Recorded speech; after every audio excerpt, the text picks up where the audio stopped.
What's up, guys? It's your boys Wookie back out with some more of the Chris Watts videos to add to our arsenal that hopefully one day we will find useful in the pretty much confession that Nicole Kessinger might have. But we are on the part 2 of the truth behind Chris Watts' Mistress involvement with the Tilted Lawyer. Now make sure you guys go over to his channel, give him some love. His first video that I watched was fantastically done, very professional, very on point, and I definitely very much enjoyed it. So make sure you guys go over to his channel. Links will be down in the description. Make sure you guys do the thing. Subscribe, comment, like, and share. Also on this channel, make sure you guys are subscribed, comment, like, and share. We are growing ever exponentially, but I need your guys' help to get 75K so we can give one more of these MetaQuest 3s. That's going to Lisa S. here tomorrow. And when we do get to 75K, we'll be doing another giveaway. At 100, we'll be doing also more. But I need you guys' help. So subscribe, comment, like, and share. And with that being said, let's get a video. Nicole had suggested that she had said to Christopher, let's just take things slow. Let's keep our separate lives. You're just getting out of a marriage. You don't even know what it's like to be single and just worrying about yourself. Why don't we just take Googling wedding dresses. At some point, she admits to the interrogator that she made a mistake by getting involved with him before he was completely separated by his wife. Again, she's trying to be like the good person, whatever. Mother Teresa, Betty Crocker. Yeah, okay. She says that she encouraged him to take time to develop his own identity and embrace the beauty of being single, which I have no recollection of. I don't even remember what it was like to be single. I've been married for so long. I haven't been married that long. But it's like the thought of like the single life versus like what I have now. It's like, I can't, man. I got to get to bed. It's like 10 o'clock. I used to stay up to like 3 in the morning. Me too. 3 in the morning. And it would be like, I was just like such a night owl. But now I'm like a dad, and like sleep is so precious. 9 to 10 o'clock. I cut that shit off like at 11. Like I can't. Like my wife goes to sleep before I do, but I'm usually in bed like by midnight, and that was never a thing. Like that's late. When you texted last night, I was already out. Like, are we gonna record tomorrow? I'm like, I saw it this morning at 6 a.m. I'm like, oh. I just assumed like, oh, I'm text her anyway. I'm up. Yeah, I know. By 8:30, 9 p.m. I'm out. But it's the same thing. I used to. I mean, in law school, I used to like operate off. Yeah. I mean, it was constant. I'm on always 2 hours, 3 hours of sleep. It was like the whole thing. I'll sleep when I'm dead. But you can't do that when you're older. So, or have kids. I got to get at least 4 or 5 hours, man. I got to get at least. I'm about 4 or 5 right now. Yeah, when you have kids, there's no sleeping in with children. There's none. There was none. I haven't slept in years. It's just a thing. But let us continue. Let's talk about how Nicole Kessinger was looking at wedding dresses. Exactly. Oh. Ladies. Where are we? Mom, I know that at one point you were probably infatuated with John Travolta because of Grease. Oh, I love that movie. Would you have been looking up wedding dresses for John Travolta? Or not John Travolta, who was the other one? Who was the guy in Kirk Douglas's son? Michael Douglas? Oh, that's way back in the day. Way back in the day. I know about Michael Douglas because of my dad. So I know that you had a crush on him. It's so funny because I remember a friend in high school, and she'd mentioned in regards to your dad, Omar looks exactly like Michael Douglas. That's the story I'm thinking of. Yes, and I'm like, I don't see the resemblance. That's the. They want me to turn up the volume. Come on. Story that I'm remembering. Yes. That's the story. Okay, well, never mind. Okay, whoever your high school crush was, at what point do you start researching wedding dresses? I mean, the pause really bothers me. I would assume that you're going to research wedding dresses if you're proposed to, you're engaged, and you know that you're when marriage is in consideration. Correct. Makes sense. Logical. Ileana. But yet she told him, "Oh, go help and fix your husband or your marriage with your wife." But let me Google wedding dresses. Hold on.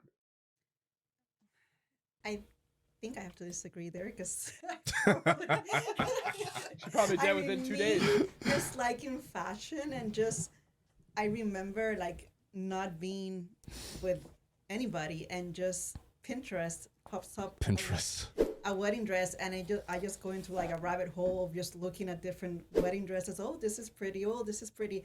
And that probably will come up as a search for wedding dresses, but I wasn't really thinking about getting married at that point. It was just, I don't know. Infatuation. Wedding dresses are pretty. Let me just push back on that a little bit. When I married my wife, obviously, but before we were married, there were conversations that were had. I remember at one point, one of our friends had gotten married, and then I'm probably going out of bounds here, but we had this whole conversation. I just want to know what's wrong with me. Why you don't want to marry me? He's like, who said I didn't want to marry you? And then we had this whole discussion, and then it would be like Christmas. It's like, I just really thought that you were going to propose on Christmas.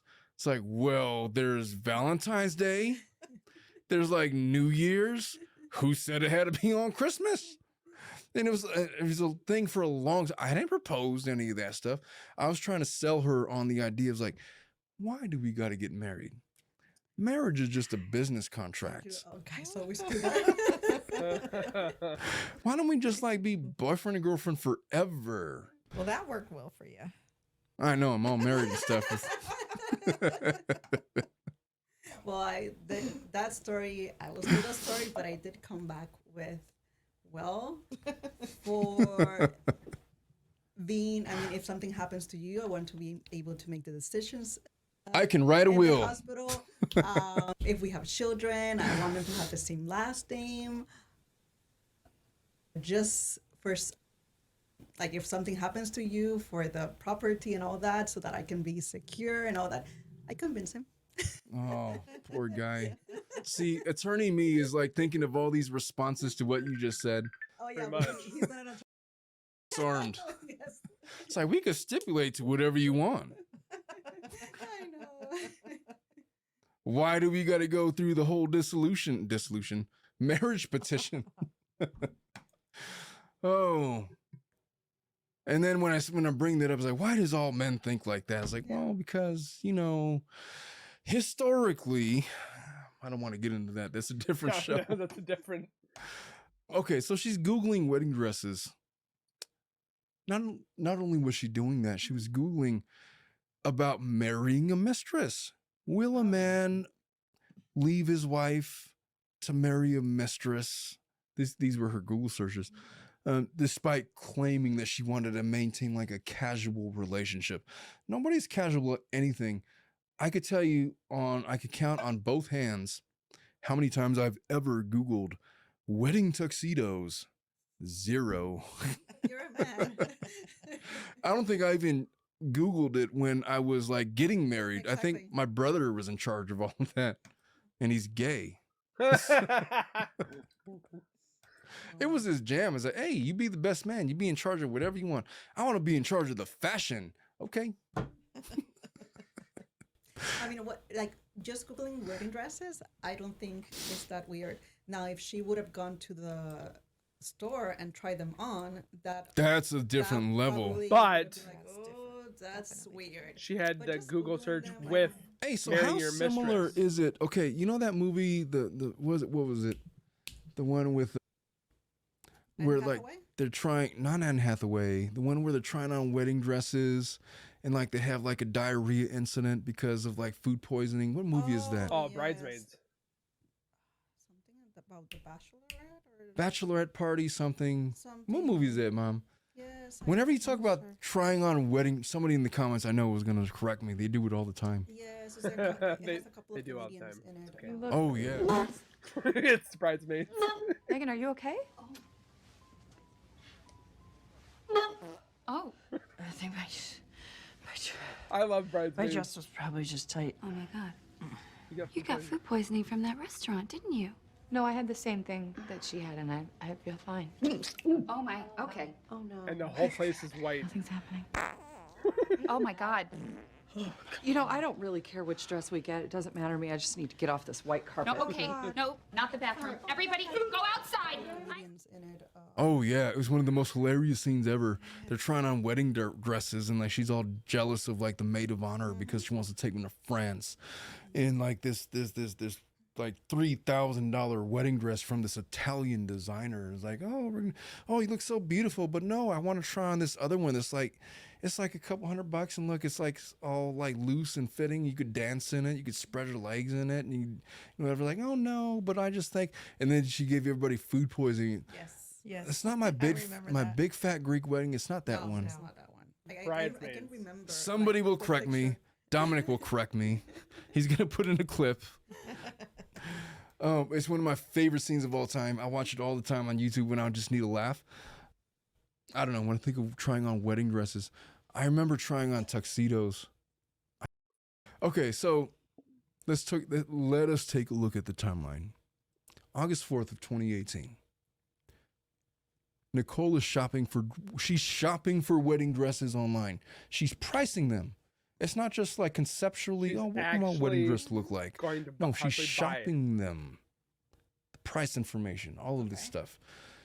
Just weeks after they started talking, so her cell phone data shows that she was looking at wedding dresses, not just like a haphazard search, for hours. She had it in her mind that Christopher Watts was a viable candidate for marriage. That's how I interpret that. That's just casual. August 9th, 5 days later, Shanann leaves on a business trip to Arizona. And this is the heartbreaking part of it for me, because like I read Shanann's text messages, and like I swear She to God, cares. I want to like hug my wife. Because if my wife was ever feeling what Shanann was feeling, I would want to fix it. And condole. But that's protector man portion of me. Shanann is going through all of this, and she's like begging her best friend for advice. How do I fix this? I feel like our marriage is falling apart. But excuse me, but also Chris was no longer in love with Shanann. No Well, longer loved her. So then break up. 100% he wasn't. Your feeling comes from a man who's in love with his wife. He Did not. had no feelings for her. And Which is that's sad. true. That's 100% true. And he confessed to murdering his family. It led him to that. He was 100% on the outs. And when a man is out, they're out. I mean, I can't speak for all men, but I can speak for me. Anytime that I've ever been out on a relationship, I was all the way out. Right. Yep. I All feel the that. way. And I don't Broke think up that and that's gone. exclusive to men. I feel like No. that's with women as well. Correct. And I don't want to even speculate about how long it takes a man to get there before it takes a woman to get there. I have no idea about. Everybody's I just know different. that when a man is out and they are fixated on this other thing, they're going to go gravitate toward this other thing. And he had gotten to that place with Nicole. So she's texting, she's confiding to friends about her troubles with Chris. She texts a friend that Charlotte? she and Chris had their best talk yet. I can't even imagine what Chris would. My sweet My empanada. functional knowledge and understanding of Chris Watts as a man is that of a bumbling idiot. I cannot picture in my own mind, and maybe you girls could help me understand, how a guy like Christopher Watts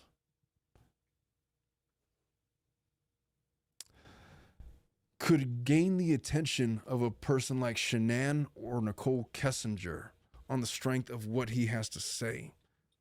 Because what he had to say, Is I have very lots of antisocial. theories about it, but one of them is that he was not like the leader. He was not a guy that was going to lead anybody out of a tornado, out of a hurricane. But I feel like certain types of women, such as Shanann, who was a strong-minded, goal-oriented go-getter, Driven woman. she attached herself to Christopher Watts, and it feels like they were so unequally yoked. Like, I feel like Shanann deserved somebody that at the very least had the same ambitions as her, Yes. so they could really be the power couple that she wanted to be. But Christopher Watts was just this guy that worked at an oil field. He's making about 50 grand a year. What was his motivation to make anything extra? Nothing, because he was complaining about how, like, oh, I make all this money, but we could not have to spend all of this. We could just like spend less and save more. Fine. But like in those statements, there's not really motivation to excel, to succeed, or like gain extra, whatever. He was set in like his salary and whatever. Shanann was trying to elevate themselves and whatever. It didn't work out. Nicole Kessinger comes off to me as a person similar to Shanann. But Controlling. narcissistic. Controlling, leader, and a person that is able to lead a specific type of man like Chris. Wimpy ones. I met many women like that in my life, in law school, in wherever. And you ditch them. And it never worked out for them with me because I'm a different kind of man. But for a specific kind of man like Christopher Watts, who was like simple-minded, one-track minded, very easily manipulative, he's very naive in the way that he thinks, very juvenile in the way that he thinks, can be led by a woman such as these two. And he was. Mm-hmm. Because for whatever you think about Shanann, his type 100% was ambitious, I say it too. female, leader, strong, all of those qualities. He was attracted to that in Shanann, and was attracted to that in Nicole. There was parallels in my observations of that to me between the two of them.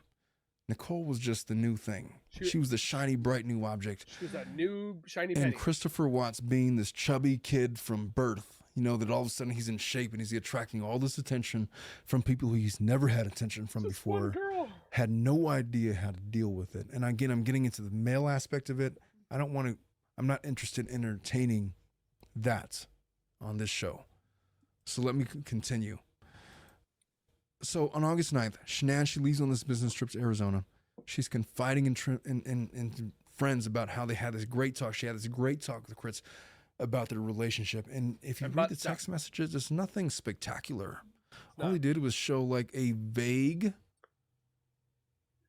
best sex, cursory interest sweet empanada in preserving the marriage. That's all it took.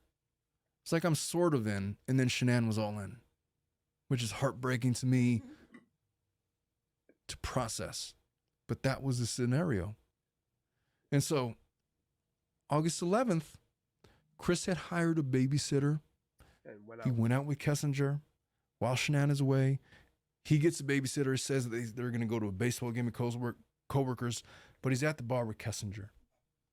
August 13th is when Shanann returns home. from her business trip around 2 a.m. in the morning. Nicole Atkinson gives Shanann a ride to her home on the 2800 block of Saratoga Trail. And after she returns from the business trip, that's when everything happens. Between 2 August and 13th, 5. 2018 is when Chris kills Shanann and their daughters, according to his confession. Whether or not you want to believe that Shanann is responsible for the murders, Nope. let me just spoil this for you. She's not. There is no direct evidence that is going to point to Shanann committing the murders. So For those that believe that Shanann killed the girls, knock it off. There is no evidence. There's no motive. There is no ambition that Shanann would ever do that to her children. So those channels that keep blaming her, knock it the frick off, okay? I want to say more, but I'm trying to be a family-friendly channel. if you want to believe that, you are 100% outside of what is factually known. So if you want to speculate that and that's your opinion, that's fine. Just know that it is not rooted in what is the actual evidence of what is known on the case. There was actually some person that was quoting or commenting on our show the last week that we did, our last show, saying that, suggesting that Shanann was involved in the murders. Oh my god. And then she felt the need to say, I am not Chris Watts' mom or something like that. Okay. I've had that. Which I never asked her, but Yes. I assume that she probably has gotten that a lot on other shows that Yes. she's commented on. But isn't there like video of the little kids walking when he's apparently putting the Good body one. in? On the girl. surveillance, okay, so I've seen it So- myself, and you guys could, and we'll have a link down below to surveillance footage of You the can see them. truck in the wee morning hours of August 13th. But it looks to me like there are shadows of little people. Yep. And according to Christopher Watts's confession, yeah, he took him in the car and they were driving to dispose of mom's body. And in the process of doing that, before he exited the car, he snuffed the lights out. He snuffed the lives out of both of them with his hands. He took a blanket and put it over her head. Little Cece. He crushed Bella's little skin that's in here. He crushed and suppressed it so hard that he broke inside here. When I say he, it could be she, as in NK. We don't have any evidence on it. That's why we need to interrogate, investigate, to see if she's innocent or guilty. But yet they don't want to open it. But again, her little lip in here was cracked and broken because of the pressure that somebody applied to smother her. And one hand over her throat, another hand over her mouth and her nose, and suffocated her while the 4-year-old watched, and then did the same to her, and then placed them in this oil tank with an opening of like 8 inches wide. And their bodies were 9.5 Shoved their bodies inches down long. in there. And then you read the discovery of how they were discovered. They had to drain the crude oil from the tanks. And they could observe Cece was found laying face down in the bottom of the oil tanker. Her head facing due west, her body facing due south. And they pulled her out of there. Her sister was in the other tanker, face up. And I cannot imagine Seeing that. having to be the officials that recovered the bodies What they went of those through. little girls. I would have had to retire at that point. I could not have A couple of them did. continued. The strength that those people have to Oh, have yes. Yeah. when conducting those investigations is Uncanny. unparalleled to any profession that I could think of. But that's what Christopher did. And yet there's people that I like don't him, understand why love him. He had to kill the 2 girls. Like, he got rid already of the wife. That was what was in the middle of. There is speculation too that the girls were never even going to be harmed, but they got in the way apparently, and that's where NK comes into play. But again, we don't know for sure because we can't interrogate and finish the investigation because they closed it because of Chris Watts. Being with Nicole, like, he would have been a single father. I don't Just like. write the check, buddy. You're going to be paying child support. He got mad because if she even said, "Well, forget you if you don't love me anymore. I'm going to take the girls and you'll never see them again." He's never going to see them now. They're deceased. They're gone. How does that make sense? That's where I don't believe that he murdered the girls. They weren't going to be part of the plan. Well, And do whatever you want after that. And yeah. I just don't get it. there is no logic to any of this. There There's nothing that you're going to suggest is a logical ploy as to why anything that happened. If he wanted to employ logic, he would be forced to come up with a scenario that he was possessed by a demon. Mm-hmm. Which he said he did. He said there was an evil presence. That's it. If he wanted to understand evil and what it looks like and what it is. Alan Watts, who is in very many ways my father, has opined of the necessity of evil, that it is only with the definition of evil that we could define good and subsequently God. Perhaps without evil you can have no good because it all kind of just blends in together. It's like Marco Pierre White when he's cooking. He's like, you got to layer the flavors. You don't want everything to just amalgamate into just one big flavor. Everything's got to be layers. You got to be able to taste the basil and the Parmesan cheese and the egg whites and all this other stuff. Otherwise, it just becomes one big undefinitive flavor. Yeah. Such is the case with good and evil. You need the layers to see where everybody stands. Good analogy. I have a question though. I know that Chris was saying on some recordings that he felt as though his body He said that. He was did. Yeah. taken over. That I wasn't in control and He somebody else wasn't took in over. control. Yeah. Now, wasn't that after he was already incarcerated for a certain period of time? Like after he had, That was in the FBI interview. Yeah, it was. right? When he So was already in prison. Yeah. I'm wondering if after being in there thinking, People like tell him maybe what if to I say. say this, they'll think that, I was Well, just I insane, suggested on the last show that I believe that he believes he's convinced himself that he did not commit the murders. He trying to pin it on Nicole. He told his jail cellmate that Nicole's the ones that actually killed the kids. I had opined that perhaps that's because he doesn't want to live with the fact that he did this to his girls. He first tried to pin it on Shanann. When he was confronted with what happened to those girls, he said, "Oh, Shanann did it, and then in retaliation, I avenged their death and murdered Shanann." That was his first story. Right, 'Cause the Before cops it put was, in no, his it was head. all me. And then it was, oh no, it was Nicole. right. Here's the thing about Chris's story. It's difficult to believe anything that he Because says. it's a lie, all of it. The main problem that I have with him is that in spite of what you think might be the truth, I can never reconcile with myself his accounting of how he murdered Shanann, which was he was straddling her in the bed. They had just they had sex, I don't think they did. and then be they were honest. talking. It was brought up that he was having this affair with Nicole. He was straddling her, sitting on top of her, over her pregnant belly. And then at some point, he just choked the life out of her. And then they asked her, so was she fighting back? What was she doing? Like, what He happened? said nothing. It's like, oh no, she just laid there. And it looked like she might have been saying a prayer to herself. I was like, there's no effing chance in hell That woman did not that fight. somebody's having the life strangled out of them and they just lay there and accept it. There's no chance Yeah, no. that there's not any defensive wounds, that she wasn't scratching or fighting back, 'Cause her hands were being unless held, I think. he had her restrained in such a way, unless he choked her. And that's where people believe that Nicole was there. She came out and helped Chris. Again, we don't know for education and entertainment purposes. I say this with a grain of salt that people have thought this and rumors, that's how rumors go.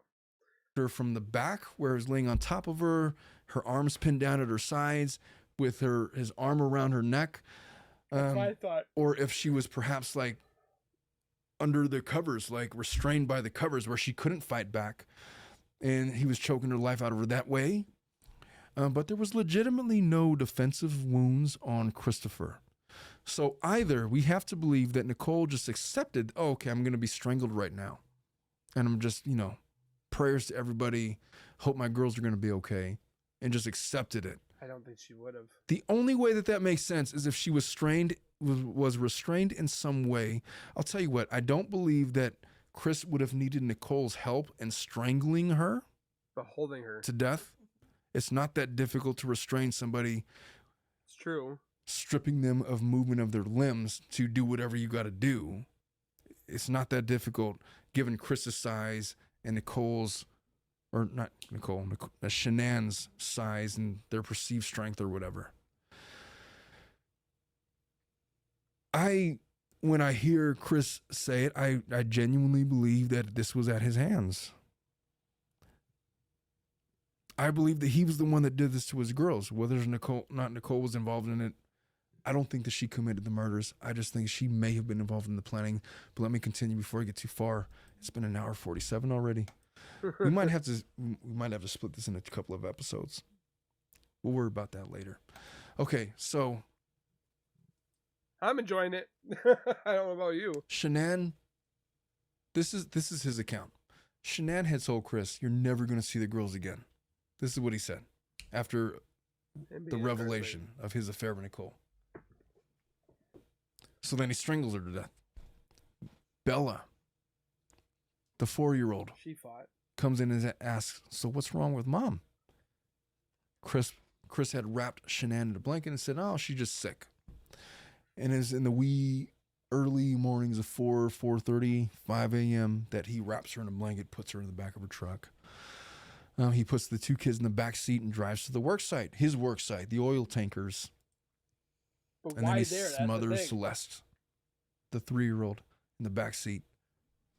And the way that he describes doing it, with his right arm across her throat, his left arm across her nose and her face. And that image, just me imagining it, will never escape me. I hope when he washes his hands or he does anything with his hands, it flashes and it haunts this man forever of him taking his family out with his hands. I hope it haunts him forever when he looks at his hands. How a human being could do that to His flesh and blood. a defenseless child like that. I could never understand it. And then we try to rationalize it. What is this? What is this? What is this? Is it is evil personified. If you wanted a definition, just look at this case. Yeah. Look at it. That's what it is. It's utter disregard He had no care in the world. No empathy. for the no brightness in emotion. those little girls' eyes, the life that they had inside of them. They had such a future ahead of them. It is utter disregard for anything other than an objective to make human beings look terrifying, disgusting. Excuse me, guys. And what more disgusting image of humanity could you have other than that? But I digress. Let's talk about the phone involvement. Nicole was on the phone with Chris in the early morning hours of August 14th of 2018 minutes. and was suspected of listening into the conversation between Chris and the detectives. How did it all come about? Let's talk about it. So there's this whole conversation that takes place about the wedding ring. So after the murders had been committed, Nicole talks about the wedding ring, about this discussion that was taking place. Pawn it, man. And Chris said, well, what do I do with the wedding ring? And then Nicole talks about, I was so put off by what he said. Is like, oh, maybe you should just pawn it or whatever. And she suggests Christopher wants to pawn Shanann's Why wedding would you ring. say that? And then she says that Christopher said, I don't know, it's a really nice rock. I think that we should, I think that it's worth significantly more, whatever. They had this whole conversation. Nicole says to pawn it. This is the night after the murders had taken place. Oh my God. And they haven't found him Nicole yet. Kessinger was informed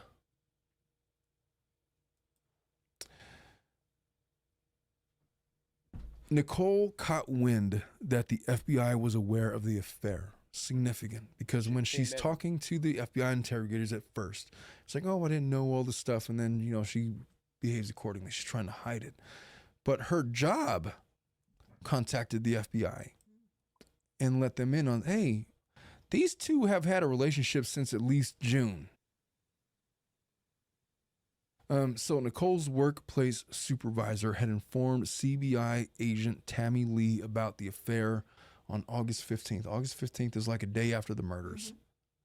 Nicole was tipped off about that, which is why she took the initiative to contact the police. She wanted to marshal the evidence, right? Because she knew the affair was going to be exposed. She deleted messages, text messages. Nicole had whatever. searched prior to meeting with the police about how text messages were traced, about how long phone companies kept deleted phone messages, basically GPS. about how to cover up text messages that you wanted to delete. She had done all of those searches, and the cops were fully informed about it. And when she was confronted by the FBI about turning over her cell phone, I was like, I don't know. I just feel like this whole situation is going to be crazy whether or not you guys have my phone. She gives some kind of throwaway line, and then her dad's like, well, if you give them your phone, then it will just back up what you're saying, which leads me to believe that, well, Dad didn't didn't know know. about the deleted searches and text messages. That's good. So point. the cops can trace text messages. Long story short about that. And I'm not going to get into the specifics. I'm not the guy to talk about that, but they can. Whatever you delete, they're going to find that. They got devices. So she's doing searches about how long phone companies keep text messages. the question, I guess, is if you have anything, I asked you guys this question earlier. If you have nothing to hide, then why wouldn't you just tell them everything? Screw the affair. This guy just murdered his 2 kids and Help 3 them. children and a wife. I mean, whatever's coming out the bag is already out. But yet, And plus, hides it. you probably know by what you guys have contextually talked about that you may be involved as a suspect in this case, giving you double, Whammy. ample incentive to be forthcoming with the police. Hey, I had nothing to do with this. here you go. This is everything I have. That effing guy, this was all his idea. She wasn't like that. She was hiding stuff. And she was benefiting And so, bettering her name. all right.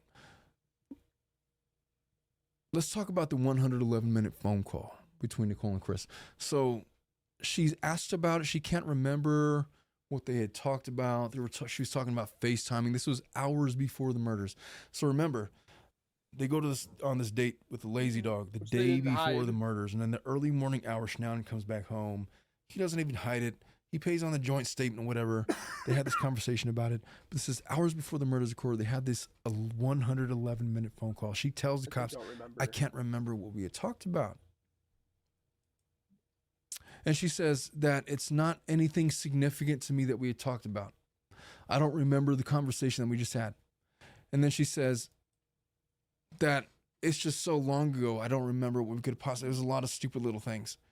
But this literally conversation had occurred like days ago. I can remember 111 minute conversations that I had from 15 years ago. Oh, yeah. If Me it was too. that long, I remember what we talked about. If you don't have that many long conversations. That's true, because maybe once or twice. I still Maybe remember zero. conversations when I got You a know? girlfriend. To talk to one of my best friends for 2 to 3 hours at a time, like at least. That once. is excessive. That's a lot. I got stuff to do, lady. It's like once a month. So I'm not gonna remember. I probably remember the last conversation, maybe the one previous to that, but not every single But one. after Yeah, a it's day, difficult. And so, what are they talking about? That conversation was probably really important that they had. 111 minutes. It was important enough that Nicole didn't want to clue the cops into what was said. Yeah. What do you talk about for 111 minutes? I don't talk to anybody for 111 minutes. My phone calls between myself and my wife are like seconds long. Hey, what time are you going to be home? Like in 12 minutes. Okay, bye. I don't want to talk to anybody on the phone for that long, honestly. But they were probably discussing, the plan. maybe what was about to occur, the disposing of the bodies, what we were going to say to the cops when inevitably they come knocking. Is it possible? Now, I don't know that was the conversation. That's the speculation. What else were they talking about? Probably won't ever How often know. did they have these 111-minute conversations? That's the only question. That was significant because it stood out because of the length of time. All of their other conversations were not that long, 20 minutes. right? So 12 minutes. Nicole Kessinger talks about her discomfort at the Watts house. She mentioned visiting the house twice in a very short period. She said was she more. felt uncomfortable, not wanting to stay long, They went which to is her house probably true more. for all the reasons that I suggested. It's like, oh, look, he has like this whole wife and children and he's happy with She them. got pissed. And maybe she was feeling like the mistress. I got to imagine being the mistress kind of sucks. Well, then go after a single Like man. you're the plan B. Like you're the discardable. Like she has, Shanann had all of the equity, the house, the kids, with another one on the way. And you're just like the distraction. I'd imagine is how she probably felt, Oh, man. which is why she's probably trying to manipulate dumbass Chris into like, oh, you need to choose me over the family. Otherwise, I'm cutting all this Yeah, off. spot She's on. trying to validate herself. Yeah, He is a 100%. professional. Which could have been not an innocent intention, but it could have been a non-murderous intention. 100% it could have been.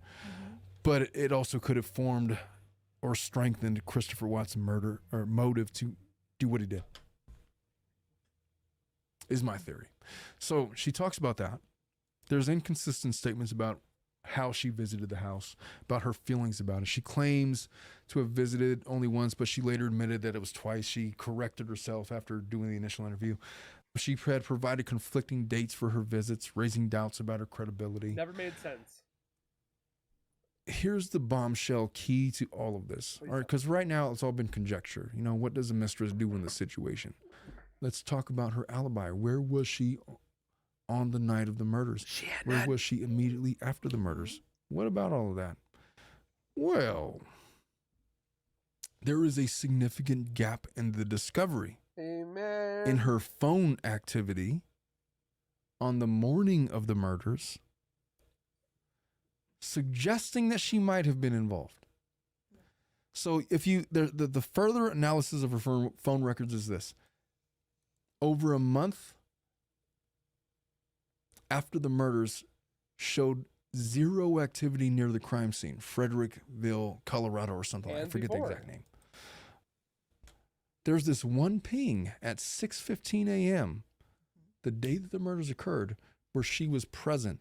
There is surveillance, in Dominic, you're going to link to this image, but there is an image of Nicole Kessinger, what appears to be the outline of her standing in front of the Watts home from their neighbor's surveillance camera. It's not clear. You're not going to see her face.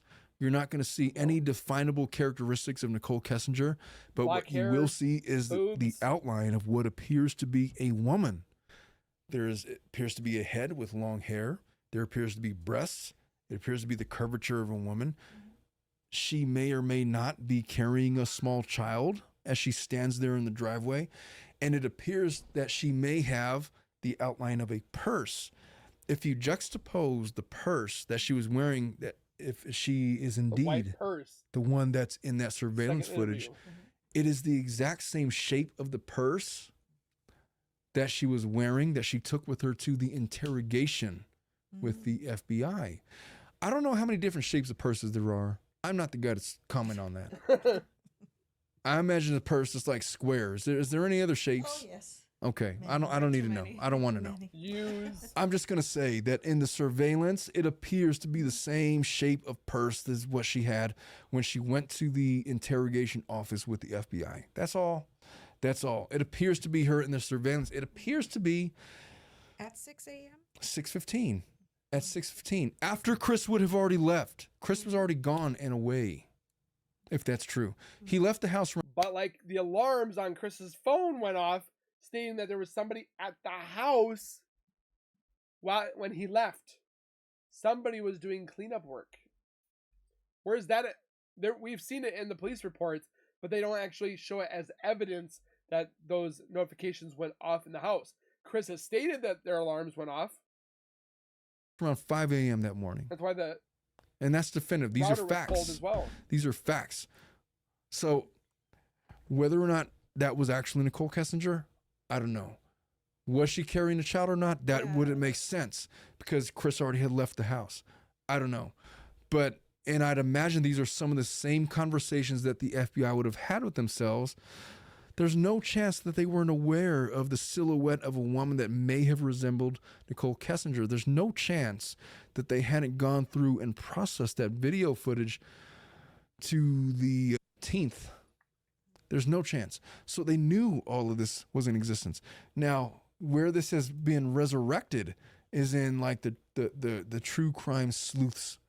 They go in and examine all of this discovery. It's like, oh, wait a minute. What about him? I think I see the outline of what might be a body in the truck of Chris's truck. I don't know any of that. There's these fuzzy images. And Dominic is going to link to all of them. And perhaps there will be a cutout of some of the images. There's a very infamous video. It's like 21 minutes long that suggests that, hey, that might be Nicole. Hey, that might be the outline of Shanann Watts' body laying in a sheet in the back of Christopher Watts' truck. That might be a thing. It might. Or it might be nothing.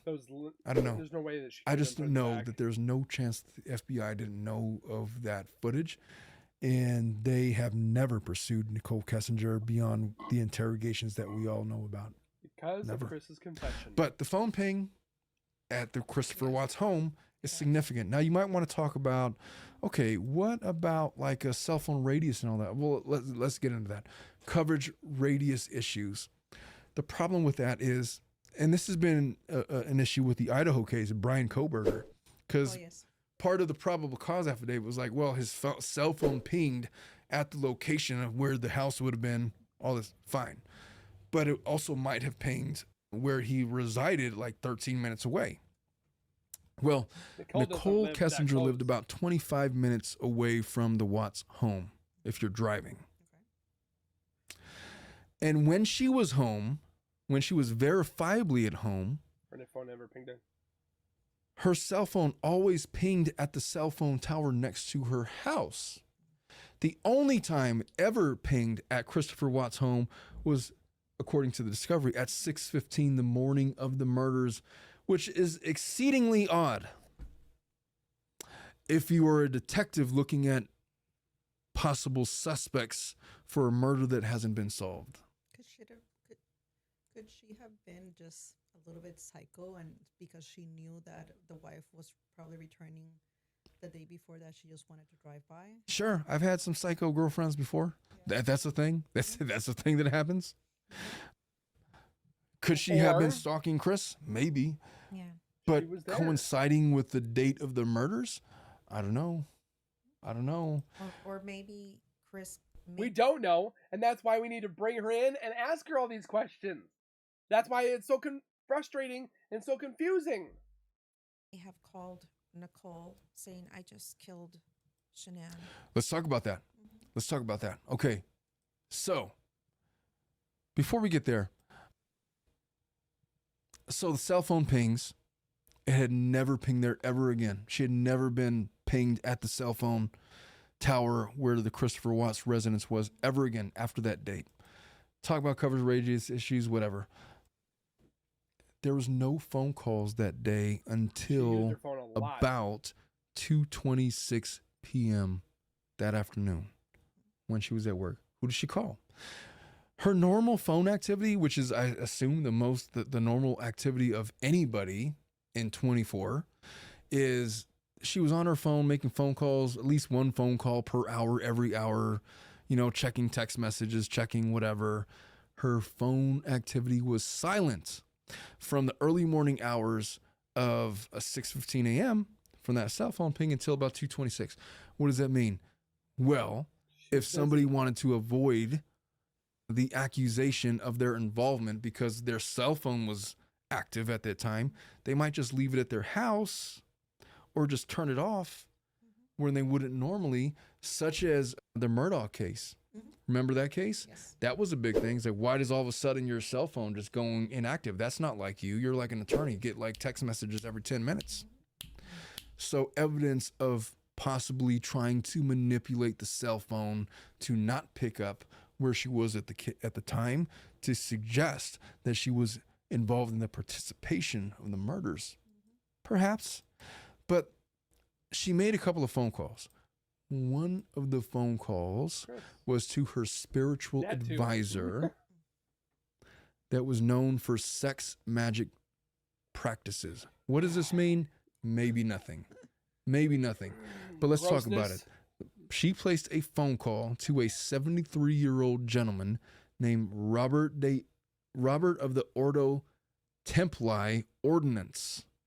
That was a sex cult known for sex magic that had a membership based on initiation practices, which is like, think of gang initiations. You want to be in this gang, you got to do this. One of them is a unborn baby boy. Drive-by shooting. That was all the rage back in the early 90s.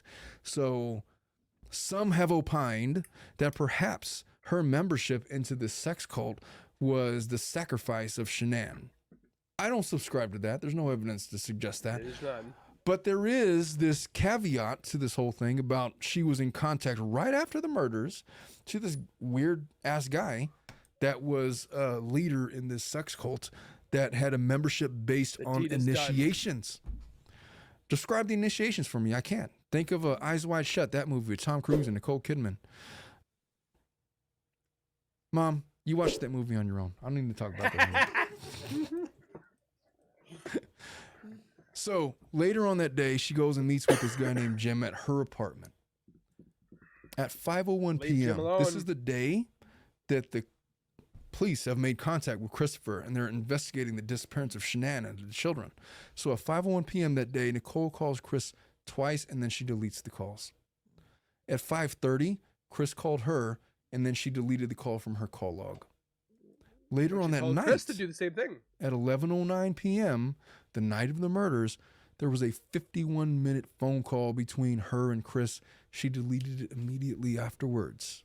That's not At suspicious. 12:09 a.m.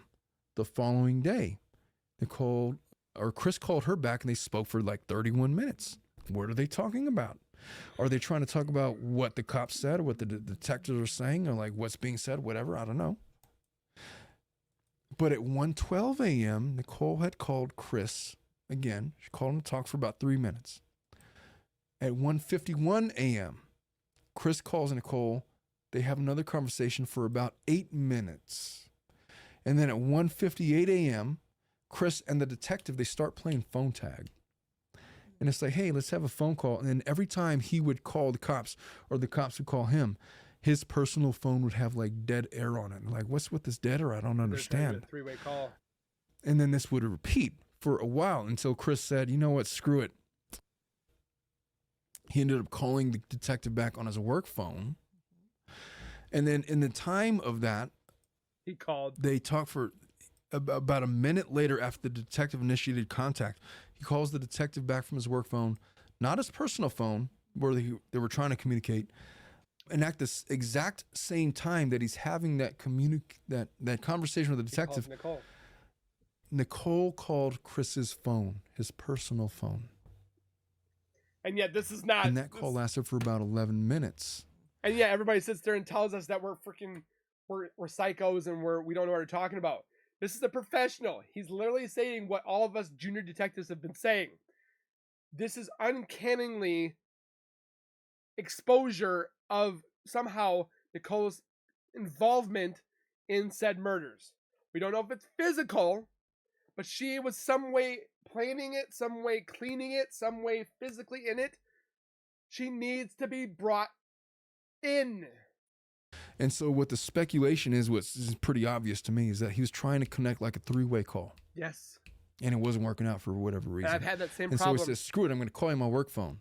And then Nicole calls back his personal. I've had to like do a three-way call with my work buddies and stuff like that, even on Facebook, doing a video chat for three-way or doing a call on a three-way. Sometimes it works, sometimes it doesn't, and then it's just dead air. And then, so I wholeheartedly believe that he is trying to have Nicole in on the conversation with the detective so she could hear. And then after the conversation, she's going to be like, okay, here's our plan. We need to change this. We need to change that. Phone. He puts it on speaker so that she could hear what's going on for 11 minutes. His conversation with the detectives. Why? Yeah. Why? They're trying to get their story straight. They're trying to get things together. I don't know. But extremely fishy. So. And yet they didn't Nicole, look into it. of course, deleted all that incriminating evidence, the suspicious searches from her phone, and then she tried to destroy her SIM card. Why would you do that? And then factory reset her phone. Why? I've never in my life tried to destroy a SIM card. Ever have I. But in what scenario would you try to do that? Like take active steps to destroy a SIM card, like, I don't know, drop it in battery acid or something. Delete. You're guilty. Yeah. Because you're trying to hide something Hiding something. that might strip you of your freedom. These are professionals. DA, suck it. I mean, these are professional attorneys that are saying it. It's guilty. She's guilty at something. I like his cup. Maybe that was the direction in her Google search when she was protecting herself. Well, she had, and we'll talk about that. She had researched Amber Fry. Remember Amber Fry? That was the mistress of Chris Peterson. Yes. Yeah. Back in 2003, those murders. Yeah. So what happened to her? Like, what do people think of her? And that she had made that Google search. How much did she make on her book deal? So this shit gets deeper. It gets way Let's talk deeper. about the Oxycontin. Okay. So Chris had told detectives that he initially tried to subdue Shanann with Oxycontin. And then he says, I'll never tell you because where they I got had it never from. established, well, how'd you come in contact with this narcotic? And he says, well, that is a secret that I'm going to take with me to my grave, whatever. piece of shit that he is. Agreed. And someone said, well, obviously he was trying to protect Nicole. Well, here's what the detective knows. It's not, he wasn't protecting anybody. The FBI already knew this. It's in the discovery. Nicole was on the phone with Chris. I heard this too about the pharmacy. Oh, I got excited. Sorry. And a clinic. And Chris again, shown in the call logs. And it shows that she was inquiring specifically about how much Oxycontin was safe to take, While just pregnant. a regular dose, and how much would cause a miscarriage. And this is Now, Nicole. Why is that significant? While Shanann was in North Carolina, Yeah, we're crazy. Chris probably tried to poison her or induce a miscarriage with Oxy while they're on that family trek with Oxycontin, because Shanann, in her text messages to her friends, grew very ill one day, complaining about severe cramps, and she recovered, Oxycodone. suggesting that perhaps she was poisoned with Oxycontin and she didn't know about it. She got really sick, but then she recovered, and what was that all about? And then on August 7th of 23, or not 23, of 18, Shanann's text messaging friends that she thinks that Chris changed his minds about wanting to have a baby. And then He she meant talks Nicole. about wanting to cancel the gender reveal thing, you know, because Chris is not showing any interest whatsoever in this in this pregnancy at all. Ecstatic when I was, And, you know, heartbreaking for her. To just read the text messages about her emotional state of what she was going on, just asking for the bare minimum from Chris, and just getting, well, she was getting poisoned in the midst of all of that.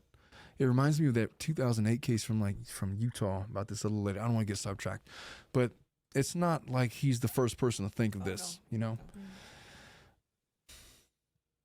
So August 12th, 2023, we talk about the lazy dog date where he doesn't even try to hide the purchase.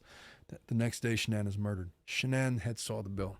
She knew what the score was like, at that "Who are point. you with?" At that point, at some point prior to her being murdered, they'd had a conversation. I no doubt believe about there was another woman involved. So She knew. She Nicole's wasn't inconsistent stupid. statements, the red flags that were raised about her. Why? Because she had trouble remembering specifics about dates and conversations about Chris Watts. What did you guys talk about in the 111-minute phone call? What were you guys talking about the day of the murders? And she was talking about, like, it was suggested that, like, he had made some kind of offhanded statement about his perhaps participation in the murders of his family. And if I thought that he was doing that, I was going to cut off all communication, so I never texted him again. But she was, like, listening in on the phone call between her and the detectives. And so what is it about? Let's sidetrack from that for a minute.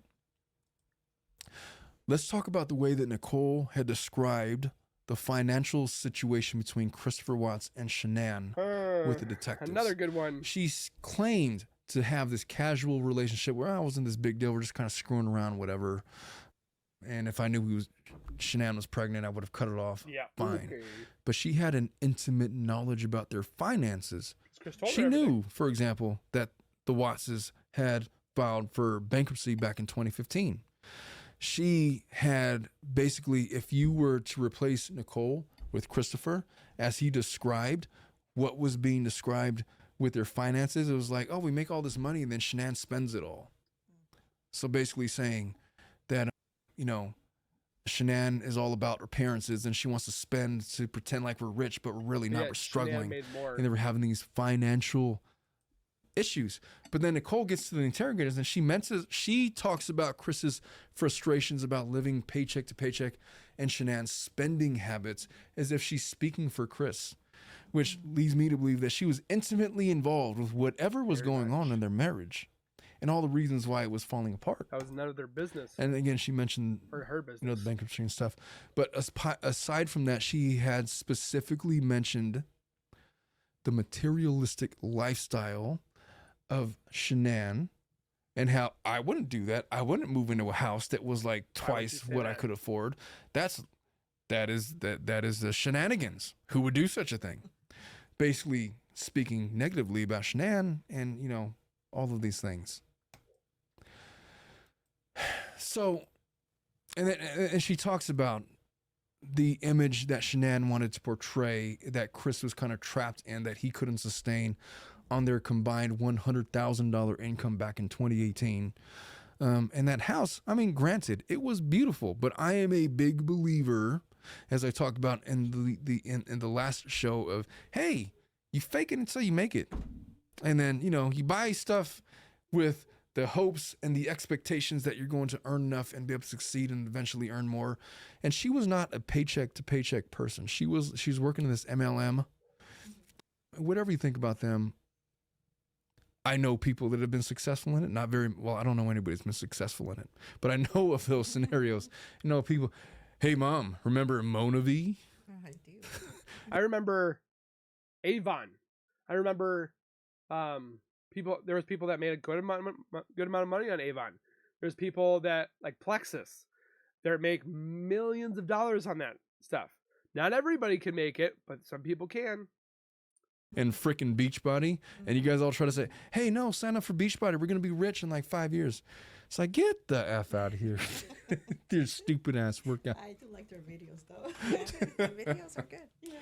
But they had this MLM structure that I know that my mom was a part of, along with my uncle, and they're like trying to sell me on the virtues of the Monavi. Was it like wine or something? And then it comes out a couple years later, oh no, it was a big scam, obviously. It was just water. Obviously. But, and I don't know if Shanann Watson was involved in like a scamish MLM, but she was making money clearly from it. People said that, oh, she had like $20,000 worth of product. That's not in the discovery. That's been speculation. She had all this product from this MLM, and she was like buying the stuff to like maintain, I guess, her car. I don't know anything of that. If that's out there, well, it is out there. That is one of the theories. I have no direct evidence to point to that, but she also might have been successfully selling it off and making money from it. She was earning at least $50,000 a year from that, and Chris was making about 50. They were making about, but they're having to afford their lifestyle in their house, and it was a really nice house. It's like 600 grand. And back then in still. 2018, I bought my house, my wife, in about that time, and since that time, it's appreciated, like approaching 7 figures. I mean, it's not that much now, but like back then it was certainly not that much, but the appreciation of all, which is why I say, oh, you just could have stuck it out. You would have all this equity in the house. Then you could have like bought, I'm not a financial advisor, but I'm just saying that there was an end game to what Shanann was plotting, and she was very optimistic and ambitious. And Christopher was very much, you know, not that way, blue collar type. Couldn't see the forest from the trees in that regard. Whatever. But Nicole Kessinger seemed to be very clued in and intuitive about Christopher Watts's feelings about the financial habits of the two, and she expounded in great detail to law enforcement about such. And so, suspicious by itself. So, that is in essence the factual evidence that seemingly implicates Nicole Kessinger in her involvement. So before I share my opinions, I invite both of you who have pretty much said, I don't know, I think it was Chris at the beginning of it, you didn't have an opinion one way or the other about whether or not Nicole was responsible for it. But what say you now, as we've been talking for about 2 hours about this stuff? I like her face. No. I'm still not convinced that she had like participation in actually murdering the wife or the kids, but I think she knew some of the things that were happening, and maybe she motivated him to get to do what so he did Gypsy Rose. But I'm not completely convinced that she actually Was involved. Yeah. What do you think, Mom? I don't feel that she was involved in the actual murder. I feel that she may have been involved in plotting along with Chris. That's an accessory. Because plotting is an accessory. When Shanann came home and that last night that they spent together. I literally just watched a video last night where on the first 48, a guy brought the murderer to a barber shop He didn't pull the trigger. He didn't do anything bad. He sat in a chair while the murderer went over to the other side and murdered the guy, and then they left together. Never pulled the trigger. Didn't know this guy was going to kill him. And yet got first-degree murder. See? I'm telling you. And they had sex, and then right after they discussed, you know, his extracurricular activities. It was all planned out, and that's what I feel. Gypsy Rose did 7 years for persuading her man, manipulating him. Just saying. I don't think the kids were the murders of the kids were actually planned out, but Shanann, I feel, was, and then it kind of unfolded. And maybe Mom's smart. Nicole showed up at the house after he left, so she would, I think maybe she knew about everything all the way through. Well, if I put on my prosecutor's hat, Please do it. Please, please, please, please, please. and I'm trying to figure out who's responsible, I got a full-blown confession from Christopher Watts that makes sense. And there's not any physical evidence that really points to anybody other than Chris. And honestly, the physical evidence really doesn't even point to Chris because, It doesn't, unfortunately. I mean, he confessed. Had he not confessed, I mean, you would have had 3 dead bodies that they had recovered, and they would have opined that he was responsible circumstantially. But there's nothing like they had DNA evidence, or like they didn't even have defensive wounds, which I don't believe Chris's account of his confession where he says that Nicole just laid there while he strangled her. Shanann. Yeah, I don't believe that. That makes no sense on any level. If you strangle a 3-year-old, they're going to defend themselves. It's just... Yeah, if you strangle somebody that They're going to wants fight. die, they're going to actively try and protect themselves. protect themselves. That's natural. You're going to instinctively raise for your neck. And if you can't get to your neck, you're going to scratch at whatever's... I was a wrestler. And that's kind of what happens when you're getting choked out and you can't get your arm through. Like you do whatever you can to try to... You just want to breathe. It's like this... The very... It's just this very animalistic instinct. You protect your throat. No chance that she didn't defend herself. No chance that she didn't fight back. I And think even that... as a mother, I mean, her thoughts of Yeah. like, you're killing me, and like My immediately daughter. Protect them for children. me, I need to protect myself, my kids. I can't leave my children motherless. And we know that Shanann was very defensive-minded with her children. Going back to the whole pistachio ice cream thing, Oh, God. where her children had this nut allergy. Right. Christopher Watts' mom had served them pistachio ice cream that could have potentially killed Right. the children. Yeah. And then Shanann was like not letting it go. Like, no, I'm not going to just sweep this under the rug. You put my children in danger. She I'm going to stand protected up her for my kid. kids. She was not the person that was just going to lay down and sacrifice herself Right. so that he could be with his mistress. Lie. There's no chance that happened. Yep. So I don't believe, Do you think there's a possibility that he may have drugged her? yeah, I do. But the toxicology It's said nothing. possible, although I haven't seen a toxicology result to confirm that she... I can tell you back from the toxicology that I read from Shanann's report, she had nothing in her system. She had a little stuff from being deceased. I can't remember. It's not methane, but it's something to the effect of not an alcohol, but just something that is released when a person is deceased. That was in there, but nothing that would support a toxicology flag that says she had this in her system or she had that in her system. Nothing was in there. She was probably subdued by way of narcotic. But that test, that toxicology test that would have confirmed it, does not exist. So then the question begs, It's on the why didn't they pursue autopsy. that? Well, because Chris already kind of confessed to it. Confession. Yeah. They kind of shut down everything. It cost a They lot of shut down money to everything. research those things. And so once they had that, they stopped everything. But then, as a DA, okay, what about the search history from 2017, 2018? way back when? What about her inconsistencies in her story? It's talking about this some casual relationship, but she's looking at wedding dresses and all this kind of stuff. What about how she is claiming that she didn't know about the pregnancy, but she's stalking the Facebook page? And what about that cell phone ping from 6:15 a.m. Exactly. and the prospective surveillance footage that seemingly shows the outline of Nicole? And that has not been corroborated, but it is out there. And there's certainly a picture of an outline of a woman that resembles Nicole that exists out there. And there will be a link, perhaps a flash to the screen from Dominic, of that image. All I'm saying is, if it was at 6:15 a.m., Chris was already gone. And so that doesn't hold a lot of weight. I think the FBI connecting the dots probably had suspicion of Nicole's conspiratorial tendencies towards plotting a murder, but they had zero in the realm of physical evidence supporting that she was involved. I wonder.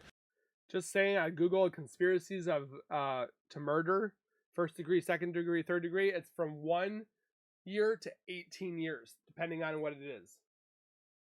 Just saying. And insofar as they believed Christopher Watts' confession, they shut it down. Perhaps her dad's affiliation with law enforcement had some influence in that. Maybe it didn't. Maybe it didn't. I don't know. What could it have hurt to have charged her with second-degree murder or conspiracy to commit murder or felony murder in the state of California for the sake of, well, if the jury thinks she's innocent, then let them think that. Exactly. Because I've known some really good... It should have gone before a jury of her peers. Let them decide. Not these police officers that could have been influenced. Good DAs that said, hey, well, maybe she is innocent, but let a jury decide. Amen, brother. Where there is actual evidence such as that. It just wasn't enough to sway them. And that, I think, is people's frustration in the case. Yes. We didn't have the opportunity to examine these very real questions that we have. But I will caution people in a saying that, hey,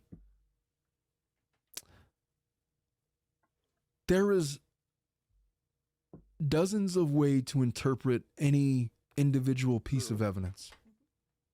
Just because you have a cell phone search from 2017 doesn't mean that she was in a relationship and plotting a murder of Christopher Watts. Just because you have a singular cell phone ping from 6:15 doesn't physically implicate her. That is true, but all of this combined together is not a coincidence, is what I'm trying to get at. And the murders Maybe one or two things here by themselves. of the girls. It may suggest knowledge that the girls were disappeared. It may have been, hey, this traumatic thing just happened. I need you to go to the house to check on something. Or maybe they had some kind of wayward conversation. I don't know. I don't know what's going on. We won't know because they're not investigating. There's multiple ways to describe what had happened. If you ask me, if I was the district attorney in charge of this case, would I have filed charges? It really depends. Because if there was any political pushback whatsoever, I think I would have probably just left it alone because it wasn't going to go anywhere. And it put political pushback like an election year. the victims' families through a trial where somebody was acquitted when they are all in unison in belief that Christopher Watts was the sole person responsible for the murders, then I think probably just leave it alone. That's probably the thinking of the DA. And that's why Nicole Kessinger, although she conceivably could have been charged with second-degree murder or felony murder or conspiracy to commit murder, was left alone. That's wrong. That's my take on it. What say you guys? Yeah, it seems possible. I mean, they already have somebody that confessed. Why go, I guess, fishing? Because she see if somebody else was involved. caused it. Yeah. And didn't you say you did say her father had some relations with Law enforcement. So he probably paid I under the think table. sometimes it's, who you know. That's messed up. And that may have put a stop to it. Dominic, insert here the clip of Nicole Kessinger's evil cackling. Oh God! Like the Snow White, like the Snow White Wicked Witch. you know, she should count her lucky stars and her good fortune. There's no guarantee that absent some additional evidence that charges won't be brought up against her. That may be forthcoming, but it's going to take something more than what we have. What we have is a purely circumstantial case where reasonable doubt is rife. We need to have somebody that gives a crap is what needs to happen. And don't care about money. Any criminal defense attorney worth the salt is going to win this case. If you put Nicole Kessinger on trial, she's going to be acquitted because there's reasonable doubt abound. Because not everybody that is a mistress behaves rationally. Not everybody that's confronted with the prospect of being exposed behaves rationally. And I submit to you two that you guys have offered real opinions about how you would behave in such a scenario. But until you're actually in the scenario and feeling that pressure from law enforcement and from everybody else, you have no idea how you're going to react. Like Mike Tyson says, everybody has a plan until they get punched in the face. And there's not really many more truer statements that I could think of than that, because it sucks. It hurts. And then you see stars and it's like your face goes numb. It's like, what was that about? I don't want that to happen again. And then your behavior changes, start bobbing and weaving your head and footwork and all of that. Never mind. So for all of you that have tuned in to listen to the evidence against Nicole Kessinger, thank you so much for listening. If you're new to this channel, welcome. And I encourage you to join the family and hit the subscribe button, because you're going to want to tune in for, we got a lot of big plans coming up for these next coming shows. But for our hardcore fans and for those that are interested, we do a segment called Family Law After Dark, where myself and Ileana offer our family law advice on real life situations that have been proposed to us or in the general public. And if you have a situation like this that you want us to evaluate, then you're going to want to DM me in our TikTok, which Dominic will flash on the screen right now. But until then, I think it is time to bring in some purple haze. Purple haze. So with that being said, guys, do the thing. Subscribe, comment, like, and share to this guy. Definitely love his stuff. Now, if you go to his actual page on the Tilted Lawyer, he's got more. Who is she? Kessinger on trial. Like, if you guys want me to look into these videos, or like this man right here, the Family Annihilator, and his opinion, I want to know more about this guy's opinion. He talks about Gypsy Rose. I'd love to hear about that and all his stuff on this topic. I'm definitely going to watch more of his stuff. But again, for those that want me to continue watching his stuff, comment down below. Continue the Tilted Lawyer. But like I said before, make sure you guys go over to his channel, give him some love, subscribe, comment, like, share. This man is sitting at 7,113. Let's get this man to 10. Let's do it. Let's the community of Zawoki needs to bring this man up. Help him out. So again, thank you guys for watching. Please take care, be safe, and as always, keep nerding on, and we will see you guys in the next video.